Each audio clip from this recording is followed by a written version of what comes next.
look, I get it. You're hard stuck. It happens. There's no need to be mad about it or to be too hard on yourself. It's not your fault. Well, it is your fault, but it's not something to be upset about. Across all games, across all ranks, everyone gets stuck at one point or another. We all hit a wall from time to time, and it just takes a little bit of a push to get through that and progress through the ranks. That being said, there are a few things, no matter what your rank, that always seem to hold people back. The first reason you aren't ranking up is overcomplication. You always tend to want to improve the aspects of your game that make you look better, rather than actually be better. This is why people tend to highlight mechanical players over solid all-around players. It's why more people idolize players like Justin over Turbopulsar. And that's no disrespect to either of those players, it's just how people see the game. This is also why you always see people saying things like, I'm gold 3 and I can hit a flip reset musty. I think I should be a higher rank. People often think that higher rank means more mechanical skill, which can be true, yes, but more often than not, higher rank can just be the case of playing a more simple game. Instead of playing each game trying to hit resets or score increasingly difficult shots, you can spend your time slowing down your gameplay and waiting for better opportunities to shoot.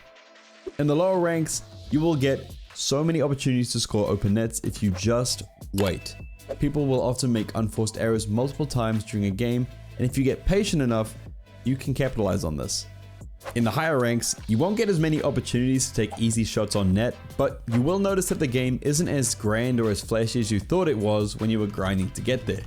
People think Grand Champ is all resets, air dribbles, and fancy play, when in reality, all you have to do to start climbing is to slow down, make solid touches, and keep possession. Once you start to overcomplicate everything, you start making unnecessary touches and movements, and you end up stopping yourself from having much impact on the game.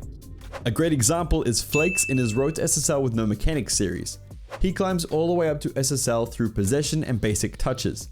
Now, you can't argue that he has the game sense of a pro player, and even though that is the case, you can still take this on board and strip your gameplay right down to the very basics and still find 100 things you can be doing better. So, when it comes to overcomplicating, the things you should look at in your own gameplay are making sure you have a good first touch, not giving the ball away all the time, and stopping yourself from making risky plays just because you can. You'll have a much better time ranking up if you play slower, smarter, and have a more patient style of play. The next reason you aren't ranking up is blame, or misplace of blame. Now, I found a comment that sums it up perfectly from a user named Yuzan.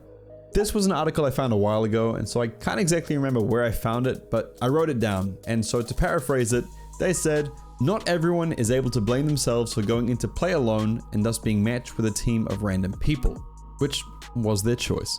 Or going in with a team that is not able to play how they want them to, which was also their choice. Not everyone is able to understand that people are different, and being in one situation, they may act in multiple unpredictable ways. It is always easy to blame someone else for not covering others, not going somewhere where one might expect them to go. And then they go on to ask a few rhetorical questions. They say, why does that person think their plan is superior to others? Do these other people who are getting blamed have the same motivation to win, or do these other people play just to have fun? These are the questions that only a few would ask themselves, but it probably feels good to feel superior in this way because the "it isn't my fault" mentality makes it feel psychologically easier to lose the game. Basically, from what I'm getting, they're trying to say here is a lot of people go into games not understanding that not everyone thinks like they do, and it's way easier to say, well, it just isn't my fault, than saying, hey, I should have taken some responsibility on board. I don't know how other people play the game. I should adapt to it. I shouldn't assume everyone plays the way I want them to play, and when they don't play how I want them to play, I shouldn't get mad at them. More people would just kind of rather be like, oh, well, that's your fault. I would have been fine if you played how I wanted you to. Now, hearing that and actually taking it on board are two very different things. Of course, no one wants to take blame for losing a game, and no one wants to acknowledge that they could have done something better, or that there are aspects of their game they need to work on. But then, how do you learn?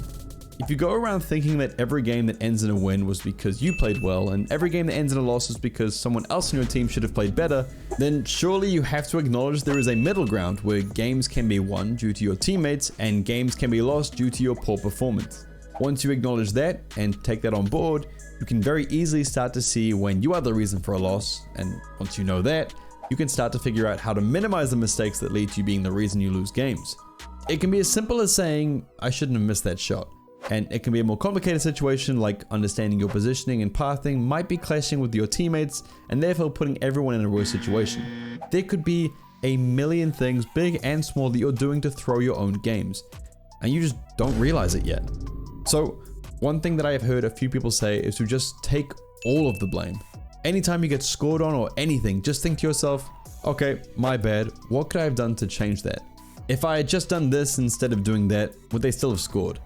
Taking on the mindset of saying there is always something that you could have done is going to be a lot better for you long term than kind of just getting mad at a teammate or just saying, it's not my fault.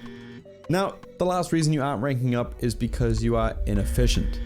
There's lots of things that this can mean, but the main ones to focus on are being inefficient with your training and being inefficient with your mechanics. Now, inefficiency with your mechanics is kind of like a continuation of the first point. It's all the mechanics that people don't deem important enough to train that let them down. And oftentimes these are things like shooting, passing, and controlling the ball. In the first point, we spoke about how people tend to focus on flashy plays. And as a counter to that, I said to instead work on your first touch, maintaining control, and not making risky plays.